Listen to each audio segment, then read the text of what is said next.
정치본색 심층토론 정기남 조선대학교 개공교수 전혜연 우석대학교 대학원 개공교수와 함께하겠습니다. 안녕하십니까? 안녕하세요. 예, 설 잘 지내셨죠? 네. 예, 뭐 본격적인 총선 체제, 뭐 설 지나면 이렇게 될 줄 알았습니다만은 일단은 수도권 낙동강, 부산 쪽 이쪽이 가장 관심사인 것 같네요. 부산 쪽 낙동강 쪽으로 일단 내려가 볼까요? 국민의힘이 서병수, 김태호 이거는 좀 지난 뉴스고 조혜진까지 최근에는 조혜진까지 해서 이쪽이 이제 중진 차출해가지고 부산을 한번 지켜보자. 낙동강을 다시 회복하자 뭐 이런 거죠. 그렇죠. 예. 낙동강 벨트를 그동안은 그 지금의 여당 국민의힘이 좀 차지하고 있었는데 사실 이제 그 파열구를 냈던 거거든요. 예를 들면 그 김두관 의원이라든지 예. 또 뭐 김정우 의원이라든지 민주당이 한 5개 민주당이 있습니까? 한 그 5개 정도 되죠. 부산까지 그렇죠, 포함하면. 그렇죠. 예. 나름대로 이렇게 파열구를 냈던 지역이어서 국민의힘 입장에서는 다시 한번 이 중진들을 좀 투입해서라도 뭔가 경쟁력 있는 후보들을 통해서 한번 되찾아오자. 뭐 이런 의도로 그 지역구 조정을 그 시도한 건데 예. 객관적으로 볼 때는 나름대로 큰 소리 안 나고 조율을 한다는 느낌은 들어요. 아, 그나마 PK는 그렇죠. 뭐 그렇죠. PK 지역은 그나마 이렇게 할만하잖아요. 후보들이 또 할만도 하고 네. 또 후보들이 또 중진들인데도 당의 결정을 따르겠다 뭐 이렇게 입장을 보여주니까 그냥 현상적으로 보면 그 사람들이 실제로 당선 가능성이라든가 이런 건 어떻게 되는지 모르겠지만 어쨌든 이 교통 정리는 PK 지역에 관한 한 어느 정도 마무리가 되는 듯한 이제 미세 조정만 남는 예. 그런 국면으로 간 것 같다는 판단입니다. 예. 비슷한 판단이세요? 예, 저도 그렇게 생각을 하고요. 예. 어쨌든 국민들이 보기에는 뭔가 중진들이 희생을 하는 듯한 모습을 보여주려는 거니까요. 예. 근데 좀, 또 다르게 우리가 짚어봐야 될 거는 정말 희생과 이런 걸 하려면은 양지로 갈 것이라는 사람들, 이른바 용핵관, 예. 용산 핵심 관계자들, 예. 그리고 당의 지도부였던 김기현 전 대표, 이런 사람들이 희생을 해야 되는데 지금 용산 핵심 관계자들은 서로 강남 간다고 지금 시끌시끌하고 예. 이제 금방 우리 코너에서 다뤘지만 전직 의원들이 또 수도권 놓고 혈투 그렇죠. 벌이고 있고 예. 가장 대표적인 인물이 지금 김기현 전 대표인데 예. 김기현 전 대표 보니까 완전히 새과시라는 것 같더라고요. 울산의 시의원, 구의원 7명이 아예 김기현 후보가 그쪽 지역에 나와야 된다라고 기자회견을 지방에 했어요. 아. 그러니까 미리 시끄럽게 미리. 우리 안 해주면 시끄럽게 할 거다라고 당에 말해준 건데 계속 형평성 논란이 있고요. 과거에도 지금 보수정당에서 이른바 호떡공천이라고 호떡공천 막 뒤집어? 네, 막 뒤집고 예. 하룻밤 안에 막 뒤집고 이래가지고 논란이 됐는데 이번에도 잘못하면은 예. 호떡공천 또는 지금 일각에서 나오는 얘기는 고스톱 공천, 시스템 공천이 아니라 예. 짜고 치는 거라는 거죠. 어떤 지역에는 중진의 희생을 요구하고 어떤 지역은 새과시하면서 마치 당에서 띄워주는 것처럼 해주고 이건 좀 문제가 있다라는 반발은 나오고 있습니다. 이어야 할 것 없이요. 예. 그러니까 시스템 공천이라 쓰고 예. 마음대로 공천으로 읽는다 이렇게 보시면 돼요. 근데 그 마음대로가 어떤 기준이 있어야 될 것 그래서 같은데. 최소한의 기준을 갖춰야 되는 건데 민주당 같은 경우는 그 이재명 대표가 직접 전화를 해서 이번에는 좀 나오지 말아 주시오라고 이야기를 했다는 의원들이 좀 있죠. 문학진 전 의원도 있고. 예. 지금 보도를 보면 이제 문학진 전 의원, 네. 이종걸 의원, 이종건 전 의원이 지금 이제 종로에서 종로 활동 출마, 중이고 종로? 예. 제가 이제 같이 현장실 때 뵙기도 했었어요. 굉장히 의욕적으로 활동하고 계시고 그 다음에 지금 뭐 전현희 전 의원이 직접 전화를 하는 것 같지는 않아요. 어쨌든 뛰고 있고 인재근 의원도 직접 통화를 한 것으로 지금 언론 보도에 나오고 있는데 인재근까지. 예. 예. 제가 당의 반응이 어떨까를 좀 취재를 해보니까요. 한쪽에서는 왜 굳이 대표가 나서서 하냐 오해의 소지가 있다라는 말이 있는데 거꾸로 일부 정치인들은 대표가 나서서 예우 차원에서 한 걸 수도 있다. 이게 어차피 통보가 가잖아요. 하위 명단에 대한 통보도 할 것이고 여론조사 결과에 대해서도 승복을 하기 위해서 갈 건데 어쨌든 그런 부분에 대해서 대표가 전화해서 좀 기분 나쁘지 않게 하는 것도 나쁘지 않다. 오히려 대표가 빨리 정리를 해줘야 된다는 의견도 분명히 지금 있거든요. 근데 이런 측면도 있어요. 그 정무적 부담을 대표가 그대로 안는 거거든요. 그렇지. 네. 그게 예를 들어서 그게 말 그대로 원만하게 이게 수습이 되면 대표의 어떤 리더십으로 이게 말이 되겠지만 당장 이 사람들이 반발하고 또 내지는 뭐 당에 대해서 또 해코지하고 또 무소속 출마한다든지 또 탈당해버린다든지 이런 식으로 만약에 빠져나갔을 때 그 정무적 부담을 대표가 고스란히 안는다는 것. 그런 측면에서 한 번쯤은 재고할 필요가 있다. 그다음 두 번째, 불출마를 하는 것이 과연 나중에 찐명 후보들을 거기에 투입하기 위한 하나의 선제 작업이냐라는 당내 의심이 있어요. 그런 부분을 뭔가 불식시키려면 예. 뭔가 근거를 가지려면 이게 그냥 후보 찍어내기용이 아니고 찐명을 들어가기 위한 공천 뭐 터가리 작업이 터가리라 그럴까? 예. 이런 차원이 아니라 예. 이를테면 정말 이 중진 불출마를 통해서 뭔가 우리가 혁신 공천이라고 하는 이미지를 극대화시켜야 된다는 그런 쪽으로 흘러갈 수 있도록 해줘야 된단 말이에요. 그러려면 그분들의 동의가 절대적인데 그렇겠죠. 그러려면요. 네. 당내에서 일부 비판 입장들은 어떤 게 있냐면 이재명 대표 주변의 핵심 친명 의원들 예. 이런 사람들이 불출마를 좀 선도적으로 해달라. 근데 거기는 손도 안 대면서 지금 핵심 예를 들면 친명. 조정식 사무총장 같은 경우는 5선이란 말이에요. 그렇습니까? 뭐 이를테면 예. 근데 사무총장으로서 절대적 권한을 가지고 있어요. 예. 또 공관위의 간사 역할을 하는 예를 들면 김병기 의원 같은 경우도 본인이 다 잣대를 하고 있는데 이를테면 그런 정성호 의원도 뭐 지역구 사정이 있겠습니다만 사선 의원이에요. 이런 의원들은 왜 손도 안 대면서 이른바 비명이라고 되는 또 친명이라고 돼 있지만 별 힘없는 사람들을 찍어내기 하냐 이런 비판이 있단 말이에요. 예를 들어서 예. 이인영 의원한테 충주에 내려가라. 험지 출마해라. 이인영 의원이 당장 어떻게 반발한 줄 아세요? 예. 아니 당신들부터 모범을 보여봐. 당신들은 꼼짝도 안 하면서 왜 나한테 내려가라 그래. 이런 불만이 나올 수 있다는 거죠. 그렇겠습니다. 예. 근데 제가 어제 좀 취재를 해보니까 대표가 이른바 비명하고만 통화하는 건 아닌 것 같아요. 다만 친명에 있는 인사들은 언론에 얘기를 안 할 뿐이죠. 네. 예, 그래서 그게 실체적 진실에 대해서는 좀 공방이 있는 것 같고요. 그러니까 전화를 걸었다는 거는 일종의 그 뭡니까 이게 저승사자의 통첩 같은 거예요. 그런 거죠. 그렇죠, 사실상. 그렇죠. 그러니까 그리고 좋은 말은 하나도 없는 거야. 그러니까 제가 보기에는 없죠. 이른바 찐명으로 불리는 인물 중에 한 명이 전화를 받았는데 예. 대표가 그랬다는 거예요. 네. 당을 위해서 결단을 내릴 수밖에 없다. 그러니까 출마를 안 시키겠다는 거죠. 네. 예, 그리고 그런데 그 부분에 대해서 당을 위해서 좀 노력해달라고 했는데 이 부분은 언론에 공개되지 않았어요. 저는 이 얘기를 취재하다가 들었어요. 그래서 그 사람이 눈물을 펑펑 쏟았다는 거예요. 그 친명인데. 네, 그렇죠. 그러니까 이게 언론에 드러난 실체만 있는 건지 지금 이 대표가 3명한테만 전화하진 않은 걸로 저는 그렇지 알고 않죠. 있어요. 많은 후보들은 전화를 하고 그렇죠, 있는 건 사실이에요. 그렇죠. 네, 그러니까 그렇구나. 그분들이 주장하는 것처럼 비명만 찍어가지고 대표가 전화해가지고 못 나가게 했다라는 것도 제가 보기에는 너무 과도한. 저는 비명만 찍었다고 해석이 보지는 않아요. 네. 그냥 언론에 갈라치기도 네. 좀 있다. 그렇습니다. 네. 친명 비명으로 갈라치려고 하는 언론의 의도도 있고 그러나 대표 입장에서는 이른바 중진으로 표현되는 사람들 이를테면 문학진 전 의원만 하더라도 2017년 대선 때 2022년 21년 대선 때 다 저기 캠프의 핵심 의원이었단 말이에요. 이재명 맞아. 후보에. 맞아. 그럼 친명인 거죠. 네. 이종걸 의원도 마찬가지예요. 네. 그런 기준으로 따진다면. 그러나 5선이고 또 연세가 많다든지 뭐 이런 것들 때문에 불출마를 권고하기 위한 차원인데 문제는 불출마를 권고하면서 내주면 근거가 있어야 될 거 아니에요. 근데 예를 들어 여론조사 같은 얘기를 한단 말이에요. 여론조사 보니까 저기 후보가 꼴찌입니다. 뭐 이런 얘기 한단 말이에요. 근데 그런 후보들이 그걸 받아들이냐 이거예요. 이미 기준이 나왔구나. 그 여론조사가 기준을 있구나. 여론조사를 다 한 근거들이 다 있죠.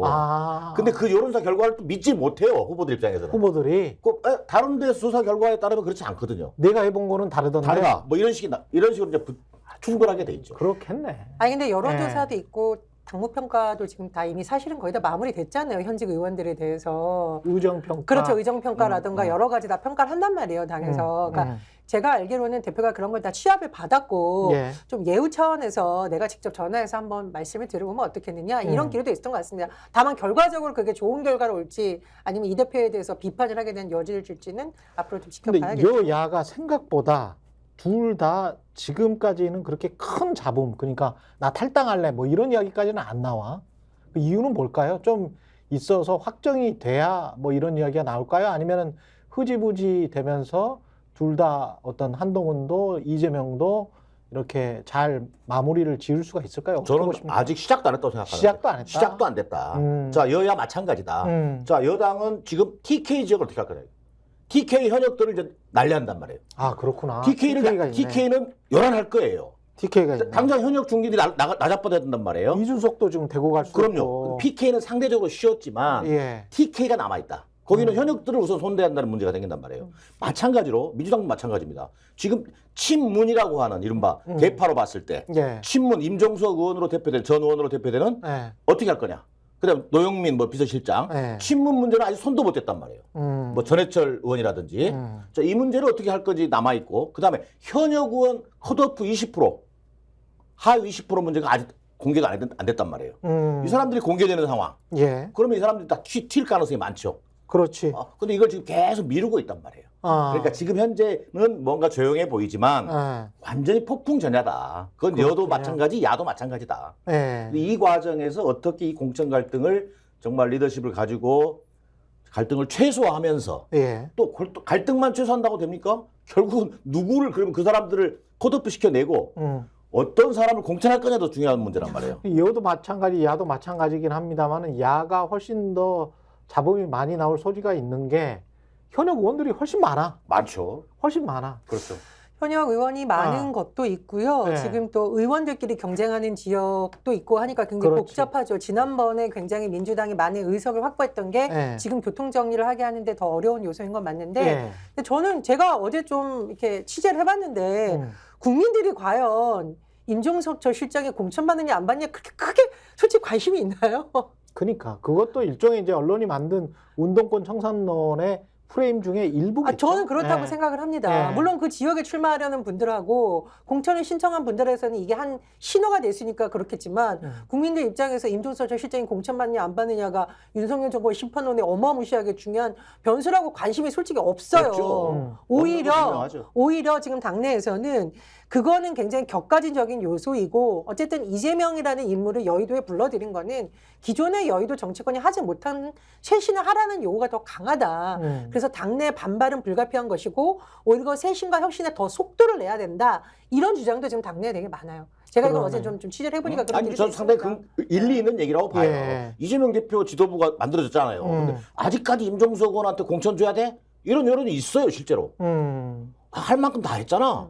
이제 이재명 지도부가 자기가 하고 싶은 방향, 혁신적인 의미에서 인물들을 발굴해내고 좀 더 젊은 세대들을 진출시키고 이런 역할을 해줘야 되는 거 아니냐라는 반론이 있는 건 사실이에요. 그 방향성에 관해서 명확하게 좀 보여줘야 될 것 그렇습니다. 같은데. 그게 그래야 이제 기준이 저런 기준이구나. 방향과 더불어서 네. 구체적인 인물이 나와야 되죠. 그렇죠. 근데 웬걸? 아, 진짜 말 그대로 찐명이라고 하는 사람들이네. 네. 이렇게 가버리면 아. 완전히 그 자체가 공천 어떤 뭐랄까 기준이랄까 공천에 대한 어떤 신뢰도가 그러네. 무너져버릴 수밖에 없는 거죠. 그러니까 자기 옆 사람 안 치려고 그랬던 것 아니냐 뭐 이래버리면 그 상황이 또 달라질 수가 당연히 이제 있겠죠. 그런 의구심은 있거든요. 예. 그러나 그건 이제 물론 그렇다고 해서 그렇게 갈 거다라는 게 아니라 이재명 대표, 이재명 지도부가 그런 뭐랄까 과제를 안고 있다.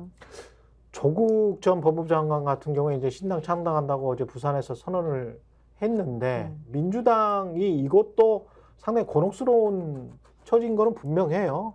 그래서 박홍근 의원이 지금 이른바 이제 그 비례연합정당까지 다 포함하는 그런 추진 단장이잖아요. 단장이죠. 예, 근데 확실히 선을 긋는 그런 성명서를 발표를 한 거 보니까 민주당은 그럴 수밖에 없는 처지.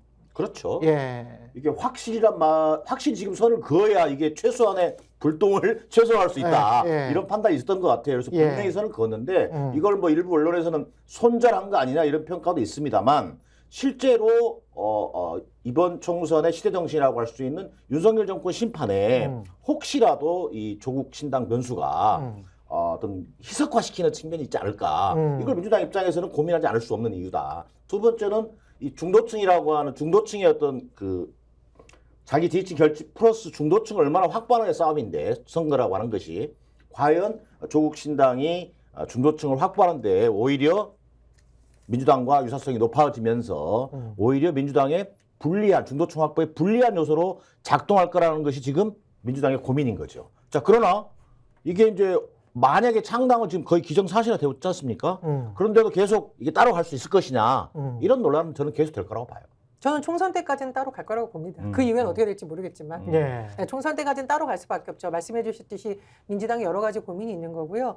지금 이번 선거에 처음으로 진출하는 시인들이 얼마나 가슴을 졸이며 선거운동을 하고 있겠어요. 제가 물어봤어요. 어제 조국 신당 어떻게 생각하냐. 조국 전 장관에 대해서 개인적으로 애틋한 마음도 있고 애정이 있습니다. 그러나 우리 같은 신인들 입장에서는 단 몇백 표 차이로 선거에 나서 질 수도 있는데 그렇죠. 조 전 장관의 등장이 그 변수가 되는 것에 대한 두려움이 솔직히 있다라고 얘기를 하거든요.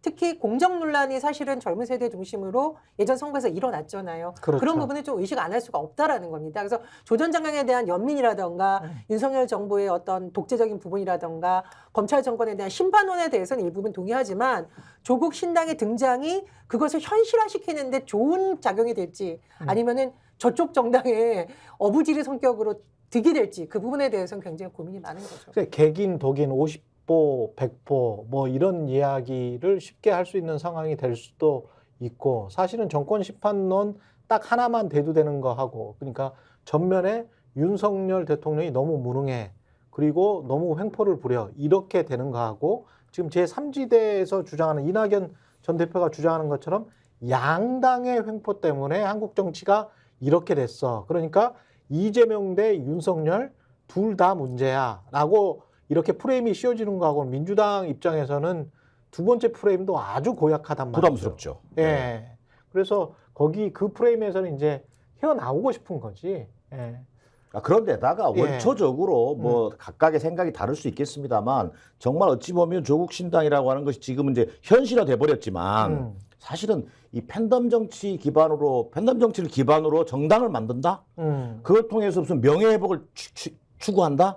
저는 그런 부분에 대해서 얼마나 많은 국민들이 동의해 줄지 그런 부분에 대해서 저는 좀 약간은 바람직스럽지 않은 방향이라고 생각해요. 예. 자 그런데 그게 현실화됐다. 예. 그러면 그 영향을 최소화시킬 수밖에 없다. 아, 민주당 입장에서 본다면 조국 그 전 장관 입장에서는 어떻게 할까요? 어느 정도나 나올까요? 제가 볼 때는 아마 모델이 앞서 우리 전혜연 교수도 얘기했습니다만 21대 총선 때 얘기 그 결국 열린민주당 모델이 될 것 같아요. 아, 열린민주당. 그때 열린민주당이 5점 몇 %인가 5.2%인가를 득표했어요.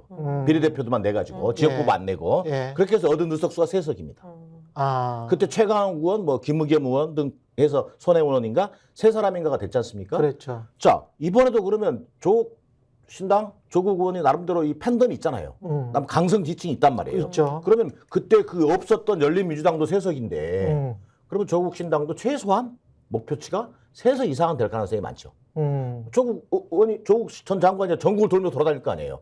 본인이 지역구 출마할 수도 있지만 지역구 출마보다는 비례정당으로서 전국적인 어떤 지도를 끌어내는데 역할한다면 최소한 3석 플러스 알파가 목표가 될 수 있겠다라는 생각이 들더라고요. 저도 비슷한 생각인데요. 다만 지역구 후보들이 과연 경쟁력이 있을까라는 건 좀 의문이고요. 그래서 아마 비례 의석 확보에 가장 집중하지 않을까 생각이 들고요. 근데 다만 이제 조국 신당이 수도권에서 등장을 했을 때 이게 민주당과 범시민 사회가 지금 연대하고 있는 상황에서 또 다른 변수가 등장을 한 거잖아요. 그런 부분에 대해서 정말 우려를 한다라는 거죠. 수도권 진짜 200표 차이로 승패가 나뉘는 경우도 그럼요. 있거든요. 그러니까 그런 부분에 있어서 지금 수도권 출마자들이라든가 격전지 출마 준비자들은 굉장히 예민해져 있는 거죠. 근데 그 전체적으로 보면 보수와 진보의 어떤 구도로 보면 어떻게 생각하세요? 제3지대에서 지금 가장 두각을 나타내고 있는 거는 개혁신당 아닙니까? 그렇죠. 개혁신당은 보수 정당이잖아요. 네. 그러면 총선이 끝나면 그러면 어떤 정책적인 측면 당장 이제 김건희 특검 관련해서도 이준석 신당이 어떤 스탠스를 취할까가 굉장히 중요할 것이고 그렇죠. 반대로 조국 신당이랄지 또 비례연합 정당이랄지 뭐 이쪽이 어떤 스탠스를 취할까도 또 굉장히 중요한데 국민들이 보는 어렴풋한 어떤 그 선은 있단 말이죠. 아마도 비례연합 정당이나 조국 신당은 특검을 강하게 밀어붙일 것이고 이준석 신당이 어떻게 되느냐에 따라서 이게 왔다 갔다 할 것이다. 그런 게 있기 때문에 특검을 원하고 진실을 원하는 사람들 입장에서는 그리고 윤석열 정권의 심판이 거기로부터 시작돼야 된다라고 생각하는 사람들 입장에서는 야 이게 핵심은 조국 신당이나 비례연합 정당이 아닐 수도 있고 이준석 신당, 개혁 신당이 키를 쥐고 있는 거 아닌가?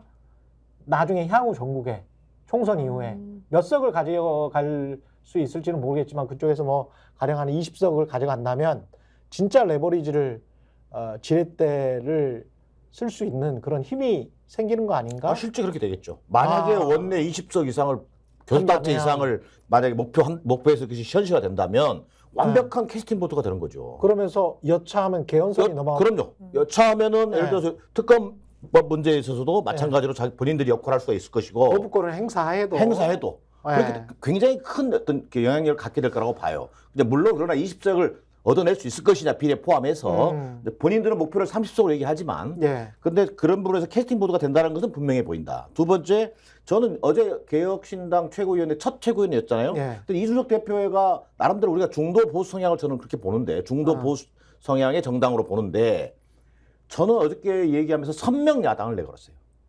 이준석 대표가 그런 부분을 좀 주목해 볼 필요는 있겠다. 선명 야당. 그러니까 이게 그러면서 이게 자꾸 보수 정당이라 그러는데 이게 원 개혁신당을 그렇게 얘기했던 거죠. 그러니까 이준석 대표가 나름대로 이 스탠스를 쓱 돌리고 있다 지금. 이게 뭔가 자유주의 정당 뭐 이런 얘기도 해가면서 자유 이야기를 많이 해. 많이 하죠 요즘에. 그리고 실제로 거기 민주당 넘어간 이낙연 뭐 전 대표라든지 민주당 소속 의원들이라든지 금태섭 의원이라든지 이런 사람들의 성향을 보면요, 실제로 뭐 완전 보수라기보다는 중도 보수적 성향이 좀 강한 사람들이죠. 그렇죠. 그런 사람들이 나는 거기서 뭔가 그런 역할 또 그럴 때 많이 그 3지대 정당으로서 지금 여야 정당 구도에서 한 15%에서 20%에 달하는 소위 중도 무당층 이걸 견인해낼 수 있는 힘이 저는 거기서 나올 거라고 보는 거죠. 근데 제가 누누이 말하는데 저는 개혁신당의 원내교섭단체 진입은 불가능할 거라고 전망을 하고요. 왜냐하면은 반윤, 비명 이거 외에 도대체 뭘 하겠다는 건지 알 수가 없다. 제 최근에 나오는 거 보면은 정책에서도 합의가 잘 안 된 것 같더라고요. 노인 무임 숫자 폐지 이 부분에 대해서도 오늘 김종민 의원의 라디오 인터뷰 들어보니까 그냥 뭐 논의하면 된다라고지 뭐 내부에서 논의가 안 됐어요. 그리고 지금 뭐 류호정 의원에 대해서도 내부에서 여러 가지 논의가 엇갈리는 건데 일각에서는 류호정 의원이 주도적으로 하면 안 된다라는 거고 일각에서는 여성 유권자 이룰 수 없다 자꾸 이러면 안 된다 왔다 갔다 하는 거잖아요. 그러니까 탈당만 수백 명 했다. 그러니까요. 이게 이제 잡탕밥이라는 논란이 나오는 이유가 서로 제대로 뭔가 합의점이 없는 상태에서 그냥 막 끌어모아서 선거용 위조된 급조된 정당을 만들고 있는데 과연 국민들이 이런 정당에게 내 소중한 한 표를 행사할 것인가 아무리 양당이 싫다고 하더라도 본인들의 기대에 그치지 않을까 이런 생각이 듭니다. 저는 전해 교수랑 좀 달라요. 지금 3지대에 대한 유권자 니즈는 분명히 있다. 그 15%에서 20%에 달하는. 자, 안철수 의원이 2016년도에 국민의당 돌풍을 일으켰습니다. 자, 새정치 말고는 내세우는 구호가 없었어요. 말 그대로. 근데 지금 예를 들어서 개혁신당? 제가 볼 때 오늘 조사 결과 발표에 따르면 한 6% 정도 지지율이더라고요. 자, 그러면 이 6% 지지율이 중요한 게 아니라 약 15에서 20에 달하는 이 소위 중도 무당층을 겨냥하고 갈 텐데 자, 반윤 아마 반명일 거예요. 정치 노선 자체는. 그러나 정책적인 부분에 있어서 다양한 정책들을 뭔가 민심에서 비추어 봤을 때 아주 상식적인 수준에서 비전을 제시하고 또 예를 들어서 행동 방식도 양당과는 좀 다르구나. 저는 이것만 보여줄 수 있어도 지금은 잡탕밥으로 비판받지만 나름대로 그런 데서 쟤들은 그래도 기본적으로 새롭고 상식적인 데가 있어. 또는 뭐 행동 양식도 좀 뭔가 달라. 뭔가 이견들을 하나의 의견으로 모아가는 그런 부분에서 차별성이 있어. 이걸 저는 보여줄 수 있느냐가 관건이 될 거라고 보는 거예요. 저는 아니라고 보는 이유가요. 예전에 안철수 신당이 뜬 이면에는 안철수라는 차기 대선 주자에 대한 기대감이 분명히 투영되어 있었어요. 그리고 당시만 해도 새정치의 상징성이 있었단 말이에요. 근데 이준석 대표라든가 이낙연 전 대표를 봤을 때 과연 새로운 것을 상징할 수 있느냐? 없다라는 거예요. 제가 누누이 말씀드리듯이 양당의 대표일 때니까요, 두 분이. 근데 뭘 양당 정치로 극복한다고 그래요. 그러니까 이 출발부터 틀린 거예요. 그래서 이건 잡탕밥 정조가 아니라 한쪽은 된장찌개 만들고 한쪽은 치즈케이크 만들어가지고 이걸 섞이면 이게 뭐가 되겠습니까? 이건 잡탕밥도 아니고 먹을 수 없는 음식이 되는 거예요. 전 지금 그런 생각이라고 들고 또 하나 제가 주목하는 부분은 뭐냐면 현재 영입됐다가 뭐 아니라고 하는 대다수의 인물들이 뭐냐면은 당내에서 도덕성 논란이라든가 여러 가지 논란 때문에 탈당한 인물들을 지금 접촉한 걸로 알려지고 있잖아요. 그래요? 그러니까 지금 뭐 예를 들면은 사람 이름 좀 말해보세요.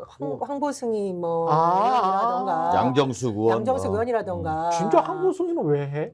그러니까 이게 정치적 네. 신념 때문에 이분이 탈당했다기보다는 사실 너무 논란 무소수 때문에 그죠? 머리수 채우려고 그러는 네. 거예요. 그리고 또 얘기를 들어보니까 무소속 의원들 영입하려는 게 아마 국고보조금 또 그 확보 얘기를 하는데 네. 15일까지의 그게 시한이라고 아까 김종민 의원 얘기를 하더라고요. 2월 15일. 네, 그럼 그 어떻게 그때가 도대체 어떻게 채우냐? 뭐 기도한다라고 하는데 뭐 기도한다고. 한 번 더 기회는 있어요. 2월 15일에 국고보조금 정당 보조금인데 안 되면 3월 15일쯤에 3월 초에는 또 선거 보조금이 있어요. 근데 뭐 물론 그것이 목표가 되면 앞서 얘기했던 것처럼 아니 신당하면 제3지대 신당 한다고 하면서 기성야당들이 기성정당들이 보여줬던 방식이잖아요. 예. 뭐 머리수 채우고 상식적이지가 않거든. 네. 그러면 사실은 묻지마 통합하다가 그 명면에 갔던 제3정당의 역사로 그냥 가는 거예요. 아니, 그러니까 뭔가 새로운- 거기서부터 참신하고 좀 새로운 모습을 보여야 되는데 그게 보여줄 수 있느냐 없느냐는 좀 지켜볼 필요가 있다는 거죠. 근데 이제 개혁신당이 현재까지 보여준 모습이 과연 새롭냐는 거죠. 지금 영입이 대상이 되는 인물들도 봤을 때 도덕성 논란이라던가 당내에서 결국은 탈당을 할 수밖에 없었던 그렇지. 인물들을 예. 영입하고 있는 거고요. 황보수인은 영입하면 안 돼. 그리고 두 번째로 이번에 개혁신당 입장에서. 최고위원 구성을 예. 한번 보라고요. 거기에 예. 누가 참신한 인물이 들어가 있습니까? 예를 들면 청년 정치인을 키워주기 위해서 전진의 청년들을 배치하고 본인들은 뒤로 물러난 게 아니라 결국은 본인들이 주도권 잡고 이 당을 끌고 가겠다는 거거든요. 도대체 무슨 기대감을 주는지 저는 이제 막 출범한 정당이거든요. 3지대 정당도. 예. 어쨌든 이번 총선에 거대 양당 중심의 선거에서 제3정당이 생긴 거예요. 그렇기 때문에 이 정당 실체를 인정해 줄 필요가 있는 것이고 이 정당이 좀 뭔가 새로운 그렇지. 모습을 보인다면 뭔가 의미 있는 역할을 할 거다는 거고 아니면 그렇지 못하면 과거 명면에 갔던 삼정당처럼 그냥 소멸돼 갈 것이다. 그러나 막 출범한 정당한테 막 재뿌릴 수는 없잖아요. 그렇죠. 시간이 좀 흘러가면서 어떤 구체적인 모습을 보여줬으면 좋겠는데 저는 이제 약간 좀 답답해하는 프레임이 양당의 횡포. 이낙연 전 대표가 어젠가 그젠가도 이야기를 하더라고요. 양당의 횡포에서부터 벗어나야 된다. 근데 그게 조금 더 구체적으로 들어가면 이태원 참사 특별법을 상정했어. 보수 언론의 입장에서 보면 뭘 강행을 했다라고 이야기를 하죠. 강행해서 국회에서 처리해 대통령이 거부권을 행사해. 그러면 이게 양당의 횡포인지 대통령의 횡포인지 그런 거를 명확히 해달라는 거예요. 그렇죠. 특검법 같은 경우도 김건희 특검법을 국민 대다수가 70% 가까이 또는 어떤 거는 더 넘게 그거 해야 된다라고 생각을 해. 그런데 대통령이 본인 배우자 일인데도 거부권을 행사해. 그러면 이게 양당의 횡포인지 대통령의 횡포인지를 제3당이라는 분들이 명확하게 해달라. 그래야 국민들이 저 사람들의 스탠스가 이 정도구나 라는 거를 보고 이렇게 찍지. 마찬가지로 뭐 조금 이제 그 좀 대립각이 있는 중대재해처벌법. 그럼 거의 국민 여론이 50대 50이라고 쳐요. 그럼 보수와 진보가 진짜 뭐 대립각을 세우고 있잖아요. 근데 중대재해처벌법 유예하는 것 있잖아요. 그것과 관련해서도 당신들 입장이 뭐냐라고 그런 것들을 구체적으로 이야기를 해야 그래야 양당의 행포일지 정말 제대로 된 그 지렛대로 활용하는 쪽이 될지 판단을 할 거 아니야. 근데 그렇죠. 그 판단은 안 하고 계속 판단을 못하게 하고 추상적으로 이야기만 해버리니까 그게 좀 답답하더라고. 좀 구체적으로 좀 이야기를 해줬으면 이제 좋겠어요. 예. 그러니까 구체적 사안들에 관해서. 그렇습니다. 저는 예. 그나마 이제 이준석 전 대표가 최상병 사건에 대해서 예. 철저한 조사, 특검 뭐 언급한 거는 그래도 긍정적으로 평가를 그거 합니다만 당연하지. 그거는 보수해야 된다거든. 그거는 당연합니다만 말씀해 주셨듯이 예. 김건희 여사와 관련된 특검, 이태원 참사 특별법에 대해서 본질적인 부분을 자꾸 놓치고 있는 거예요. 그러니까 그 이야기를 해줘야 돼. 그런 얘기를 지금 안 하고 있는 거예요. 그 그러니까 이야기 제가 해줘야 이게 돼. 잡탕밥이고 된장찌개 치즈케이크 섞어놓고서 국민들한테 먹으라고 강요하지 말라는 게 이런 부분입니다.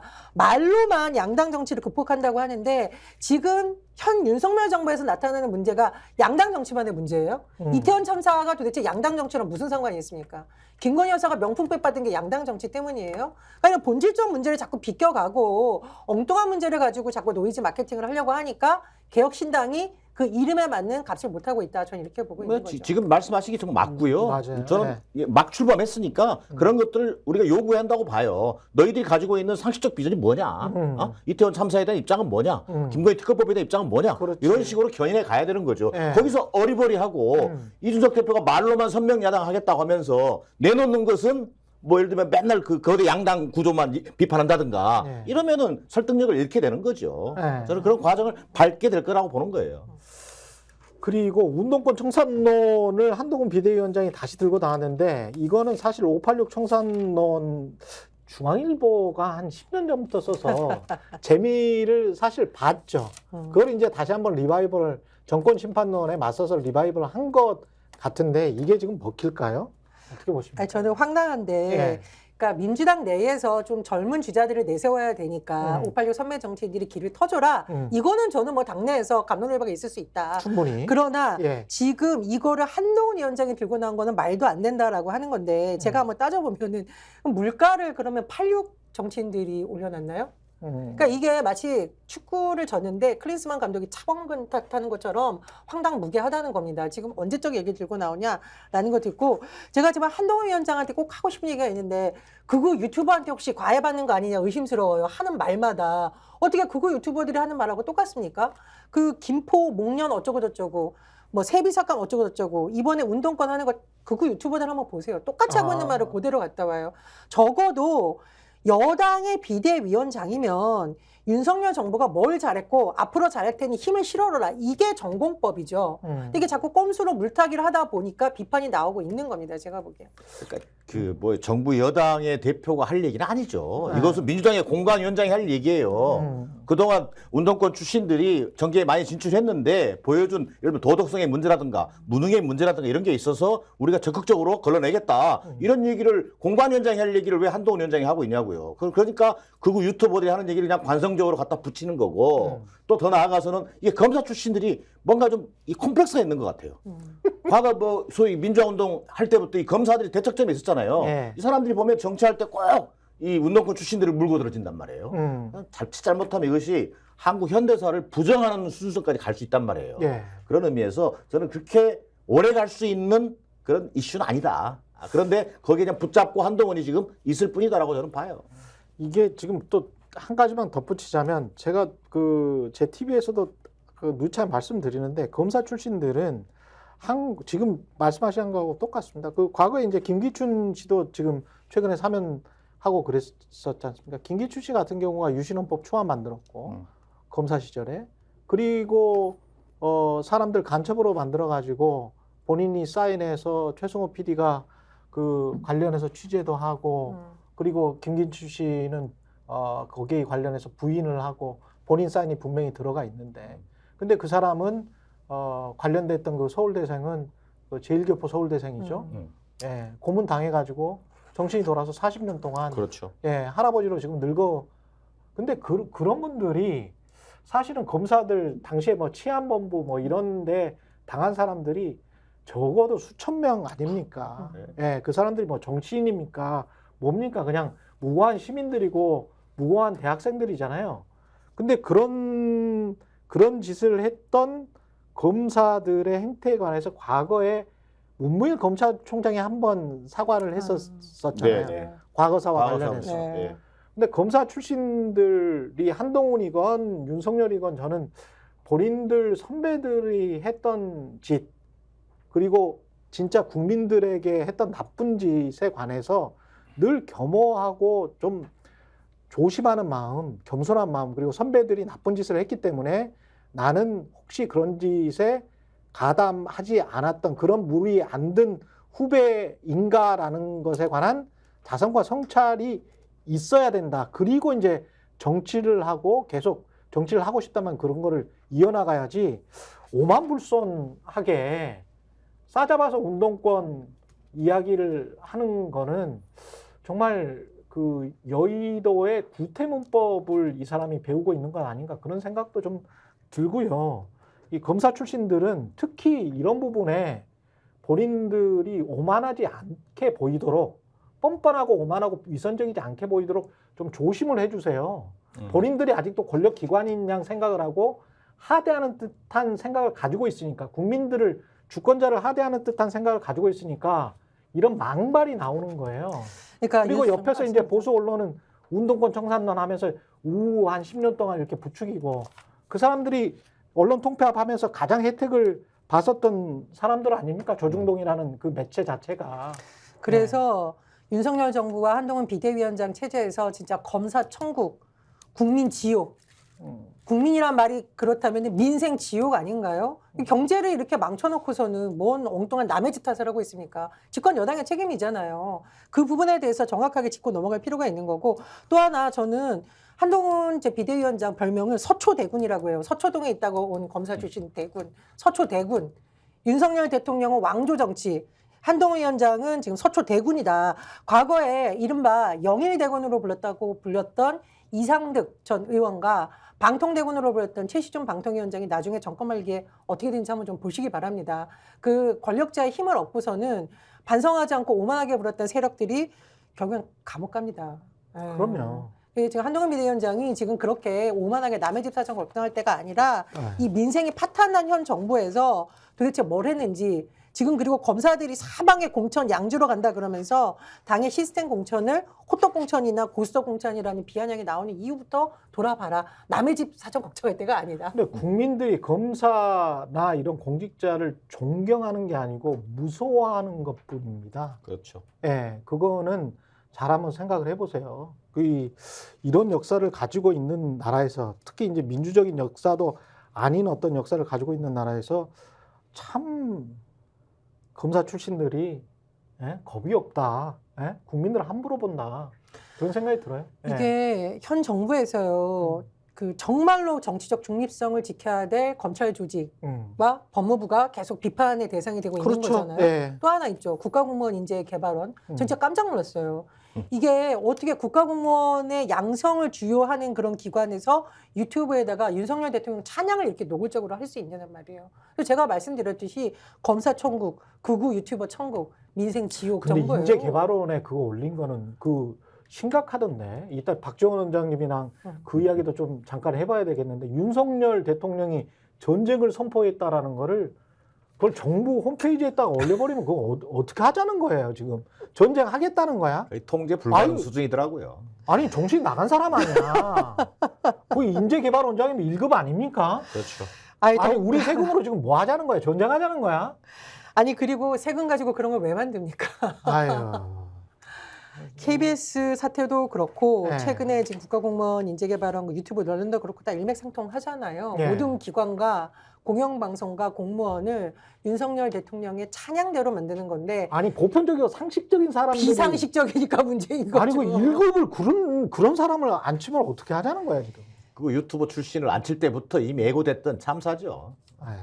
예전에 이 사람이 했던 다 내용이 같은 생각인 건가? 언론에 나왔더니 예전에 개인 유튜브 채널을 운영하면서 네. 지난해 5월, 6월 문재인 전 대통령이 군인의 생체 실험을 지시했다.